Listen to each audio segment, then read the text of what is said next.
The tears you cry at a funeral are chemically different from the tears you cry chopping an onion. Not metaphorically, not poetically, measurably, in a lab, on paper. Your body runs two completely separate tear recipes, and it picks one based on whether your heart is breaking or your eyes are just stinging. Most people go their whole lives never knowing they are leaking two different fluids, because your eyes make three kinds of tears, not one. There are basal tears, the invisible film bathing your eyeballs every second of every day, the ones you never notice. There are reflex tears, the ones that flood out when something irritates you. And there are emotional tears, the ones that show up uninvited when a song hits too hard. Same plumbing. Three totally different jobs. Start with the boring one, because it is secretly heroic. Basal tears are a thin layer of soup spread across your eye at all times. Water, salt, oils, mucus, even antibodies. Without them, your eyeball would dry out, crack, and you would go blind within days. So, before we get to the dramatic crying, understand that your eyes are already crying constantly, silently, just to keep you functional. Then there are reflex tears. These are the bouncer. The instant something physical attacks your eye, a speck of dust, a gust of wind, the sulfur fumes off a chopped onion, your eye floods to flush the invader out. This is pure mechanics, a spinal cord level reflex that fires before your conscious brain even files the complaint. No feelings involved, just a wet eviction. And this is the part that breaks people. The onion is not making you sad. When you cut an onion, you rupture its cells, and they release an enzyme that builds a tiny cloud of irritating gas. That gas drifts up, hits the wet surface of your eye, and your eye panics and flushes. Those are reflex tears. Same machinery as crying, completely different reason. Your eye is being attacked, not moved. Now, the strange one. Emotional tears. The ones that show up uninvited at a wedding, a goodbye, a funeral, a phone call you did not want. Nothing physically touched your eye. No dust, no gas, no wind. And yet, your body decided this was the moment to leak. That alone should bother you. Why on earth would feeling something produce a fluid? What is the salt water for? Here is the wiring. Emotional tears are not a local eye event. They are a brain decision. When you are overwhelmed, deep emotional centers in your brain, the limbic system, send a signal down a specific nerve, the facial nerve, to your tear glands and order them to open the taps. This is a top-down command from the feeling part of your brain. Your tears are being deliberately, centrally authorized. And because emotional tears come from a different command, they come out as a different recipe. A biochemist named William Frey collected both kinds, the onion tears and the grief tears, and ran them through a lab. The finding that made him famous: emotional tears carry more protein. They are literally thicker, richer, with a different chemical fingerprint than the tears you cry from a poke in the eye. Inside that richer fluid, Frey's team reported things that have no business being in eye water. Stress-related hormones, a molecule called leucine enkephalin, which is one of your body's own natural painkillers.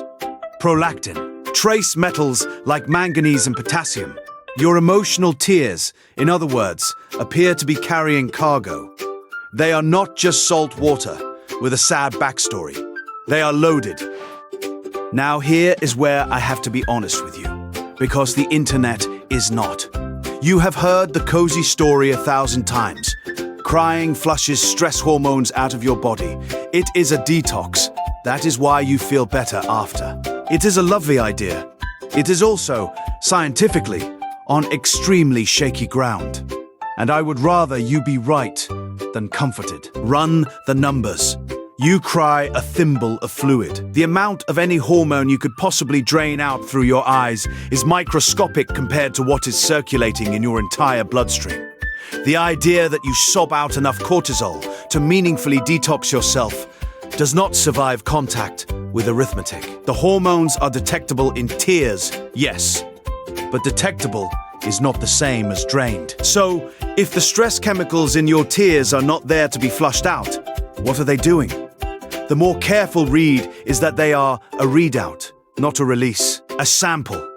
Your tears may be showing what your stress system is doing in that moment, the same way a drop of blood reveals what is happening across your whole body. A status report, not a sewer. The relief, it turns out, comes from somewhere else entirely. And this is the real plot twist, the thing your tears are actually for. Crying is not primarily about you. It is a signal, built almost certainly to be seen. Humans are the only animal on Earth that weeps from emotion. Every other creature makes tears to wet its eyes, but not one of them cries because it is grieving. We invented emotional tears, and evolution does not invent a whole new fluid by accident. Think about what tears do in a face. They are a flag you cannot easily fake. You cannot reliably cry on command.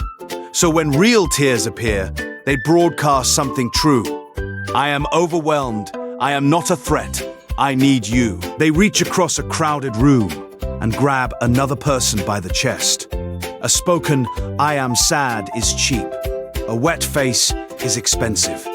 And expensive signals are the ones we believe. There is a darker, brilliant detail here. Tears blur your vision. For a moment, they make you physically less capable of fighting or fleeing. And some researchers think that is the entire point. By literally handicapping yourself in front of someone, you prove you are not attacking. You are surrendering, asking, trusting. Your tears disarm you on purpose, so the other person knows they are safe to come closer and help. And people read this signal automatically, without being taught. Show someone a tearful face, and they rate it as warmer, more sincere, more honest. The tears flip a switch in the observer that says, lower your guard, this one is in pain. Move toward them. Across cultures, across languages, the wet face means the same thing. It is one of the few messages our species can send without a single word and have it land, which finally explains the better after feeling without the bogus detox story. Studies that actually tracked criers found something blunt. Whether you feel better after crying depends almost entirely on what happens around you. Cry alone and ignored, and you often feel worse. Cry and get comforted, held, reassured, and you feel relief. The relief was never the fluid leaving your body. It was the help the fluid called in. So look at what crying really is. It is a top-down brain command. It mixes a special chemical recipe your onion tears never get. It paints an honest, hard-to-fake signal on your face. It disarms you to prove you are safe. And it summons other humans to your side at the exact moment you are least able to cope alone. That is not a malfunction. That is a system doing its job perfectly. Which means the thing we have all been taught to be ashamed of is, mechanically, one of the most sophisticated things your body does. We call it falling apart, breaking down, losing it. We apologize for it. We hide in bathrooms to do it. We have built an entire culture around treating this as the moment a person fails. And we got it exactly, completely backwards.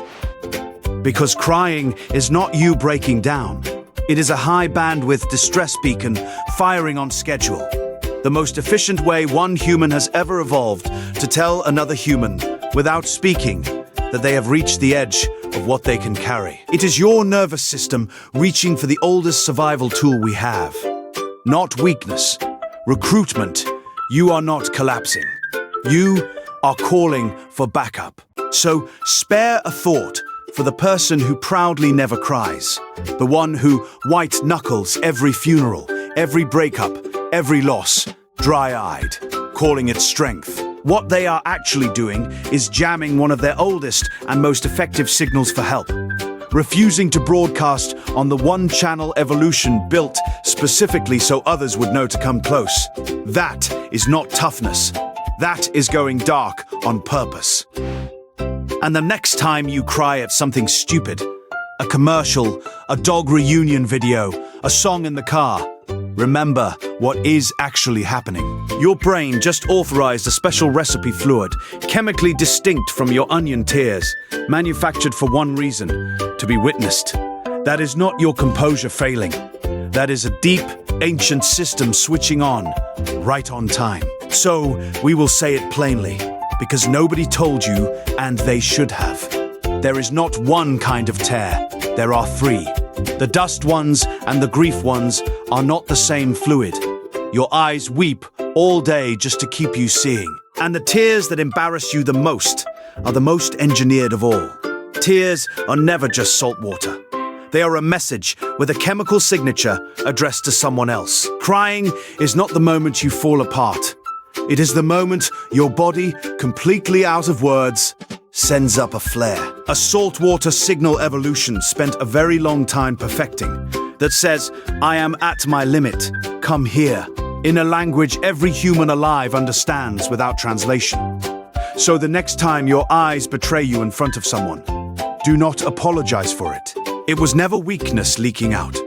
It was always a flare going up.